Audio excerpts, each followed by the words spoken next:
Hello and welcome to another edition of Pop and Scott Talk Baseball.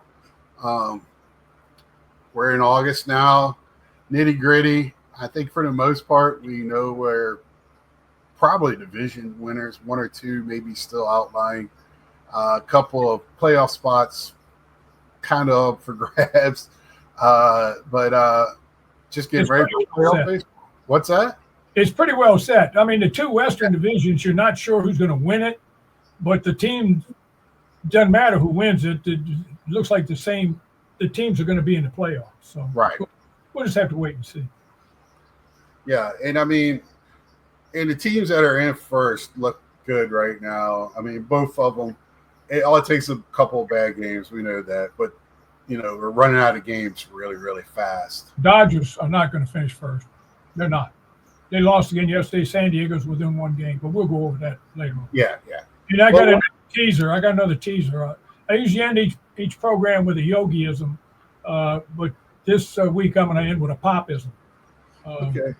Yeah, it's just something that. Yeah, okay. All right, I got two or three of them that bug me, and I'll do one this week. All right. Well, let's get into what news you got for us for the week. Well, one of the things that came out of Baltimore earlier in the week is that there's a good chance now that they've signed that young catcher Basilio to the 8-year contract, they may put Adley Rutschman on the trading block, and the Philadelphia Phillies are interested in getting him to play first base. So that came out of Baltimore earlier in the week. I don't know. Which also their slugger is on his walk year in Philadelphia, Schwarber. So we can talk about that later as well. The other thing we talked about, you talked about the Field of Dreams last week, but it was going to be the Phillies and the Mets, but it's not going to be. It's going to be Phillies and Minnesota. That makes more sense because I would West. Yeah, the logistics of it all would be tough. And let's see, Atlanta, they picked up Eric Fetty before the beginning of the year, and they let him go this week. And they sent relief pitcher Aaron Bummer to the IL with a bad shoulder. And my man Cal Riley is first catcher to hit 50-plus home runs. And he's the first catcher to hit over 50 home runs before September, and the third American leaguer to hit 50 home runs before September. The other two are a couple of guys you might have heard of, Aaron Judge and Roger Maris. Judge has done it twice. He's the first switch hitter to hit 50 home runs before September. And the only other switch hitter to do that was Mickey Mantle. Yeah, so I've seen numbers with him and Mickey Mantle. He's 4 home runs behind for the switch hitting home runs for a year. Mantle had 54 in 1961 when Maris had 61. Mantle hit 54, and Riley's got 50. He hadn't hit one in a few days. And he's 6 shy of Ken Griffey for the team record also. Yeah, and what's amazing is he's doing that in a pitcher's ballpark. Oh, yeah. Yes, he definitely is. And he's a catcher. So he's not like he's a catcher. He don't have a friendly right field to hit pop flies into. So, yeah. And earlier in the year, Ron Washington had to leave the dugout because of health reasons. And they put him upstairs as a special assistant to the general manager and the owner. And I came to find out, I looked into it a little bit, because he's coming back for the 2026 season, but he had lightheadedness after a game in June, and he wound up getting a quadruple bypass. Oh, shit. He had a quadruple bypass in June, and he said he'd be fine by next year with medication and that. He's planning on managing again next year. And the team is tickled to death because they want him back. Right. Let's see. Oh, here's the other thing I found out about Baltimore. I I don't know if it's true or not, but I got a report saying that Baltimore they offered extensions to Gunnar, Adley Rushman, to Gunnar Henderson, and to Holiday. And all three of them turned them down. They want to go on the free agent market when it comes available. There's got to be something that is going on in that organization. Yeah, it seems odd to me. These other teams are signing people. So yeah, and it's just with pitchers that get hurt, players that just want out. It's just something's got to be going on there. Oh, and Texas, they got more good news. Nathan Eovaldi is out for the year with a strained rotator cuff. Miami, let's see. Jacob Marseille.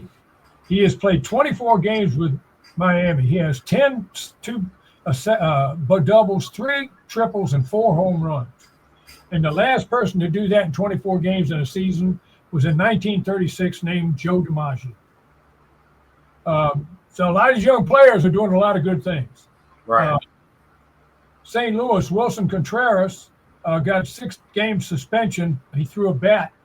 He got mad at an umpire, and he turned around and threw the bat back on the field and hit his hitting coach in the face with the bat. Oh, shit. Oh, yeah. I saw it. It was horrible. Milwaukee, he came back last night, hit a home run. Milwaukee, that was earlier in the week. Reliever Trevor McGill went on the IL with a right flexor strain, whatever that is. And they went ahead and signed Eric Fetty when he went on. They signed Eric Fetty to a year's contract. And the O's right-handed pitcher, Brandon Young, went on the IL. His hamstring went out. And now, like the Dodgers, they're doing an internal investigation trying to figure out from their trainers what the heck's going on with all these injuries. The Dodgers had 2 months ago, they had an investigation, and nobody's heard word one from it. So apparently, people get hurt. They went to the Burger King, got a burger, and went home. The other thing out of Philadelphia, when I heard about them trying to trade for Rushman, is that they're going to go after Skubal when he hits free agency and try to sign him. So Philadelphia, they're willing to throw the money around. They're one of the teams. Even Carter for Texas got hurt again, got hit in the wrist, and he's out for the rest of the year. That's what I get for picking Texas to come out of the American League. I mean, it's one thing after the other. And Mark Teixeira, you remember him when you were younger. Yeah. He played for the Braves and a few other teams, Yankees. He's running for Congress in Texas. So he was a Ranger to begin with. So yeah, he was a Ranger. Yeah, he was drafted by the Rangers. He started with the Rangers. He played with Atlanta, and he played with the Yankees, won a World Series with the Yankees. Let's see. Corey Seager of the Texas Rangers, the shortstop's out. He had an appendectomy. I mean, the Rangers just can't cut a break. I mean, he doesn't get hurt. He gets a pain in the side. He goes to X-ray him, and he sent him to the hospital. And he has an appendectomy.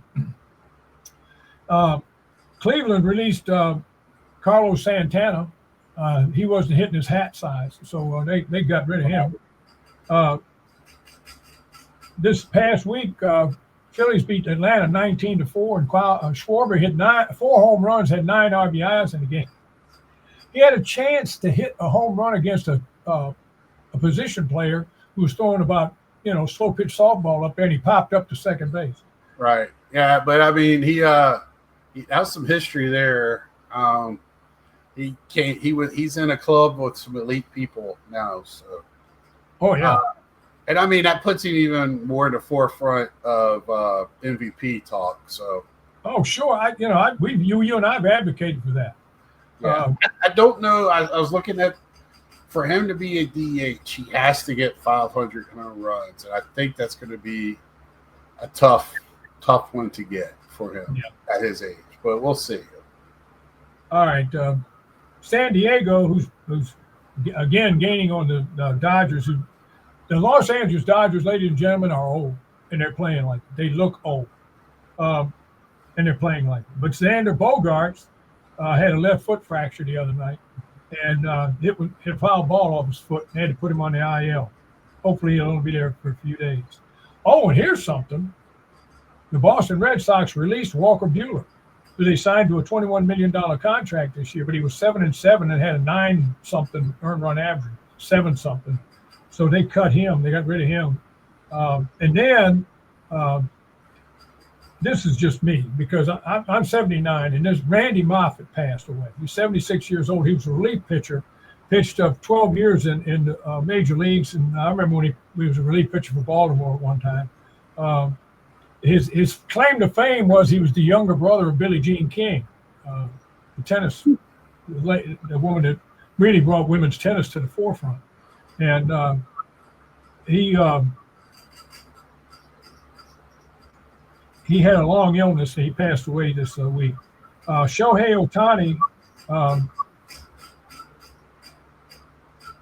is, let's see, he has 120 runs, 90 base on balls, and 45 home runs before September in a season. And the last player to do that was Jimmy Double X Fox in 1932. When I say Jimmy Double X Fox, for those of you who are younger than me, which is probably almost everybody, but Double X, there was a Jimmy Fox with one X. There was two of them. Jimmy Double X Fox is the one in the Hall of Fame. Milwaukee. They were having a few problems, and now they've righted the ship, even with some of the injuries. They've won the first two games in Toronto, so they've won the series. Even if they lose today, they've won the series. Pittsburgh has won 2 in Boston, so they've won the series. But Milwaukee is 21-8 in August, and I'm pulling for them in Seattle for the World Series. Yeah. I would love to see Milwaukee. Oh yeah, I would too. My 7-8-year-old self, 9-year-old self would like to see that. The old Robin Yount, Paul Molitor, Ben Ogilvy. Yeah. Oh yeah. Yeah, those were the days. Thomas. Anyway, yeah. The Nationals have lost 7 in a row, and they're losing today. And they have since the All-Star game, they have the worst record in baseball, worse than the White Sox, worse than Colorado. Now, I'm a Washington fan and everything, except the NBA. I don't watch the NBA, but they don't have an NBA team anyway. They have a bunch of guys wear a uniform. We call them in it, but they're not an NBA team. They're not a basketball team. Right. Now, the Mystics the other night, who I thought had a little promise, for some reason 2 weeks ago traded their best player away, and they got beat last night by about 60. Well, I swear their owner does not want to succeed. Anyway, one of the ones that don't want to succeed because they get money, but that's for something else. And I know I'm wearing I don't have a Commander's hat. I have a Washington football team hat, which I'm proud of.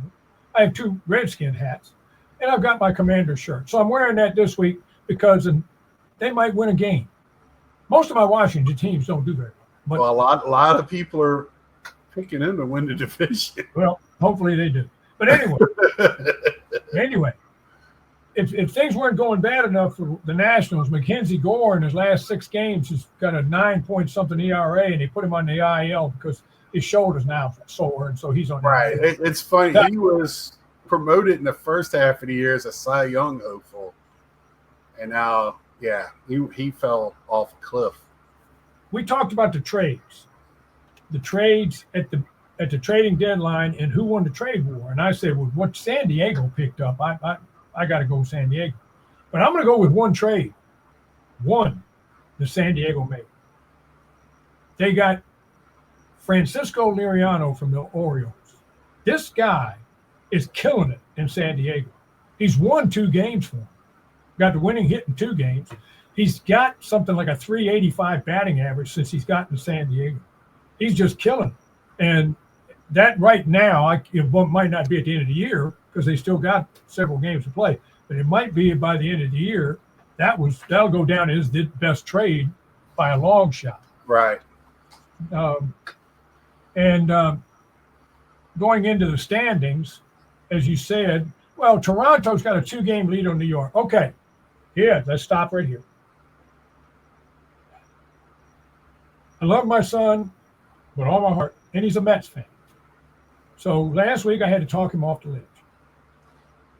The Mets and the Yankee fans last week, oh, woe is me. We can't do anything, and we're going to – where's the bridge so I can jump? And I called everybody. I said, you're going to be fine. But now I've got to go to the other end of the spectrum with the Yankee fans. The Yankees have won 63 games in a row. They're rolling. Right. 7 games. Yeah. They've won 11 out of 14 games or something. Yeah, they've won 7 in a row. Yeah, ladies and gentlemen. They played Minnesota. They played the St. Louis Cardinals. They played the Washington Nationals. And this weekend they're playing the White Sox, the Chicago White Sox. They're not exactly playing the 1927 Yankees. Right. So let's temper this a little bit. When they start playing a team with a winning record, let's see what they do. Then I got a funny feeling. I said it last week. The Yankees, back in 2000, they were 3-16 or something in their last 19 games and wound up in the playoffs, won the World Series. So I wouldn't be a bit surprised if they didn't win the division. Toronto, because Milwaukee's kicking Toronto, they've won the first 2 games. So even if they lose today, they won the series. Anyway, but Toronto's got a 2-game lead on the Yankees. The Red Sox have fallen back because they can't beat Pittsburgh in Boston. They're at 3.5 back. Detroit has an 8.5-game lead on Kansas City, 9.5 on Cleveland. So they've wrapped that division up. Houston, Seattle knows I'm rooting for them now, so they're treading water. Houston has a 3-game lead on Seattle and a 5.5-game lead on Texas. I just said that because I picked Texas. Now, the Phillies have a 6-game lead on the Mets. That division's over. Milwaukee has a 6.5-game lead on the Cubs. That division's over. LA has a 1-game lead on the San Diego Padres. That division over. The Padres are going to win this division because the Dodgers. I'm watching them play every now and then. I don't get to see them much because they come on late. But watching them when I do, they look old, and they just don't look. They don't look like the team they had last year. Wild card. Now here again. It's pretty cut and dry. New York. As I said, it's 2 games behind Toronto in the standings. And they're 4 games up on Boston in the wild card, and Boston is 2.5 up on Seattle. And they're Seattle's 2 games over Kansas City. Kansas City actually they lost some games, and now they're coming back and winning some. They won the series. They swept Detroit. And that's the other thing. What was the team? Somebody got swept this week, and they had never – it might have been Detroit, and they hadn't been swept all year. It was the only team that hadn't been swept. Detroit's been swept this year because they were having that issue right after the All-Star break. You can't count the Cubs because they lost the first 2 games in Japan, so that counted as a sweep. Right. But I had it. I didn't write it down, so I can't remember. It might pop into my old feeble brain. But anyway, and – so then Seattle is 2 games up on Kansas City, and Texas is 2.5 games behind Kansas City, and then Cleveland is 3 games back of Texas. So it's pretty much – it looks like it's going to be Toronto and Detroit and maybe Houston or Seattle, and then it'll be Boston and the Yankees. And that will probably be the 6 teams out of the American League. Internationally, the Cubs are up 5 games on the San Diego Padres or the Dodgers, who are 3 games up on the Mets. And the Reds are 5 games behind the Mets because they've only won 1 game in the last week. The Reds they just completely collapsed. Mets might get in just because the Reds are I hate to say it. I really hate to say it, but the Reds started playing like the Reds. And I hate to say that, but that's what happens. The last few years, them and the Pirates, they might have, Pirates have a good April, and that's it. They're done. The Reds, they look good, and they've looked good all summer. But now this last week or so, now you said it before, son. They can turn it. Somebody can turn it around and get hot, win 6-7 games in a row, and it change everything. It's just the teams in the middle of the pack are just treading water. They win 2, lose 2, win 3, lose 2, win 4, lose 2. So they're kind of treading water, and the cream has risen to the top. So right. It was. I'll tell you something that happened yesterday though that Toronto's been doing very well. Well, yesterday their starting pitcher had a wonderful game, but he pitched 7 innings.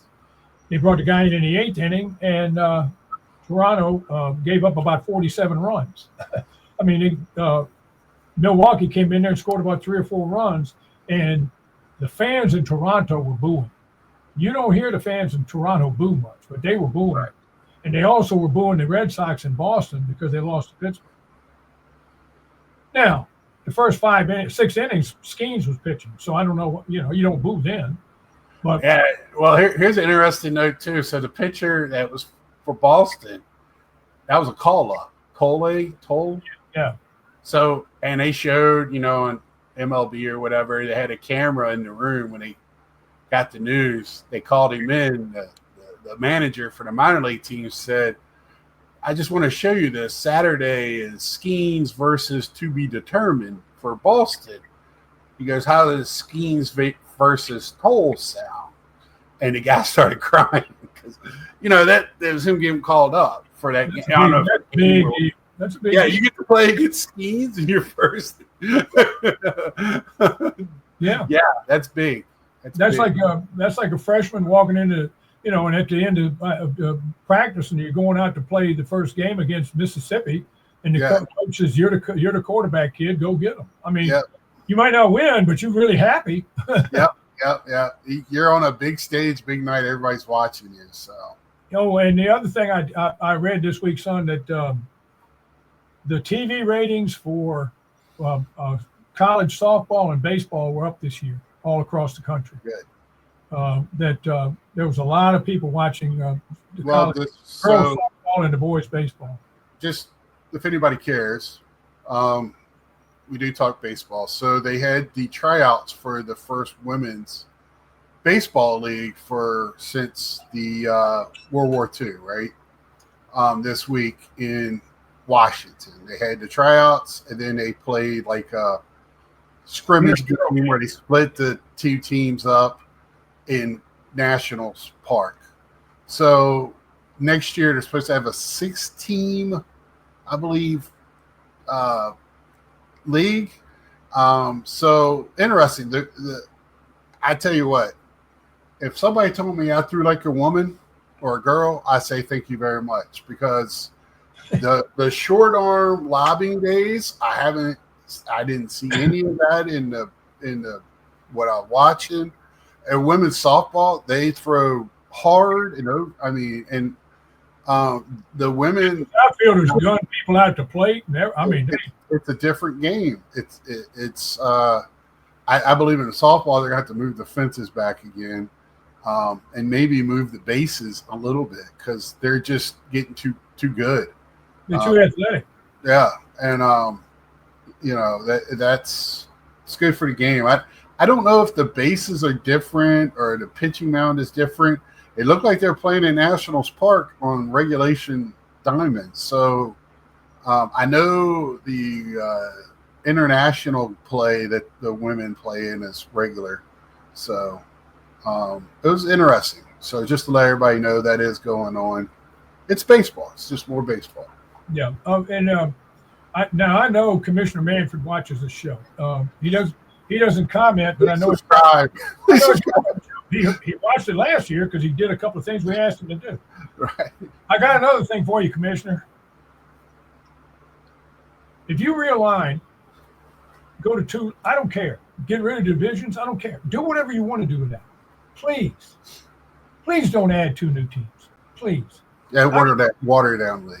I know the teams in like, it'd be great if it'd be in Raleigh. I could go down and spend a couple of days with my son, go to a couple of games in Raleigh.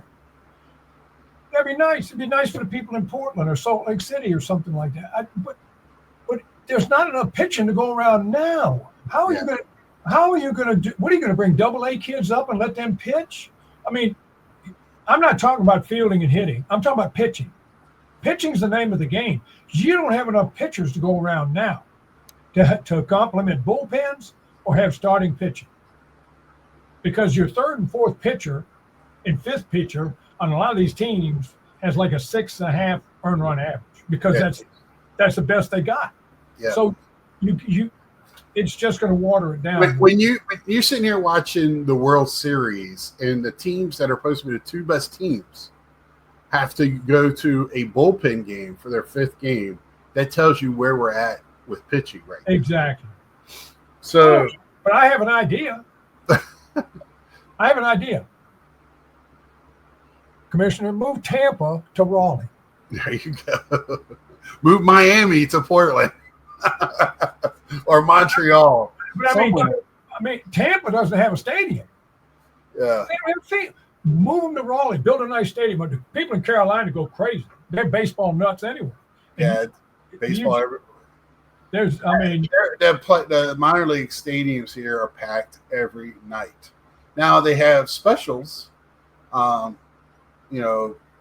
They do Thursday night beer night and all that stuff, and singles night and all this other stuff because they are in college towns. So everywhere's a college town. In singles night because when I played, that's all I ever hit was singles. Yeah. So they do have specials here. So it's fun. And I think, where we were lucky enough to watch minor league had a lot to do with how the minor league teams will run now with the Flying Squirrels. They kind of set the precedent for minor league ballparks. They did that. Yeah. So I mean, for years, whether it's the name of the team or what they do between innings. And for years they led not only their league but all of AA in attendance every year, and then 2 years they led all of minor league baseball in attendance. Yeah. So, and they're a new stadium next year, so they're going to probably do it again. Yeah, I really wish I got up there to watch one last game in Old Diamond. About to be my third ballpark. Your third ballpark in Richmond. Yeah, I went to Parker Field for all those years, and then they brought the Diamond in. Yeah, and now they got the new. It's it's named after some company, but I can't remember the name. Right. So looking forward to that. What do you got for us, Dad? When the Nationals, when the Baltimore Nationals, when games get boring or they're off, and I don't have anything to watch, I flip through the channels. I watch a lot of the Discovery channels. There's a bunch of them. There's 3 or 4 things that drive me nuts, and I'm just going to talk about one of them today. There's a show called Ancient Aliens. First of all, if the aliens are real, you don't want to call them ancient because they're liable to come down here and zap your butt. Now, for some reason, the people that are on these programs believe that ancient aliens flew down here and showed all of the people in the primitive world how to build these big pyramids. Then they left, and the people still had to rub 2 sticks together to make a fire. If they could fly millions of miles to come here and tell the people how to build a pyramid, do you think they could give them an easier way to start a fire? Gave them a Bic. Give them a lighter. Do something. I mean, and the other thing is, how come the aliens only landed when it was ancient? How come they haven't been landing in the recent? Right. So, I mean, and these guys are on there talking about, these guys actually believe that stuff. Yeah, it's real. Yeah, I'll have a few more. I got a couple of more. I mean, one of them's looking for ghosts in a cave, and another one is Bigfoot. Those are I was thinking the same thing. I got those 2. I'm not going to give them all to you today, guys, because I almost went to a Bigfoot get together today. Almost called you say, let's do this tomorrow because I'm going to a Bigfoot. One of the kids in church asked me one day, this was a couple of years ago, he said, Mr. Mike, have you ever seen Bigfoot? I said, sure. I saw him getting off a flying saucer with Elvis and a unicorn. Yeah. Well, we're going to end it there. Not really, same old. We're just grinding it down to the end of the year, looking at individual things. If anybody's got any ideas of who they think is going to win outside the box, thinking of for National League MVP, I think the American League MVPs may be a little bit more up in the air. Probably will be Cal Raleigh, maybe. But well, I mean, he and Judge's problem is he got hurt. Right. And he's had some bad down times this year. Some times where he had slumps. So anybody have any thoughts? Cy Young, I would love to hear him. Rookie of the year, because no rookie has really – we have spots where we think, oh, that's by far the rookie of the year, and then they slump or whatever. Love to hear your thoughts. And until next time, like, share, tell a friend. Thank you to my new subscribers, and we will see ya.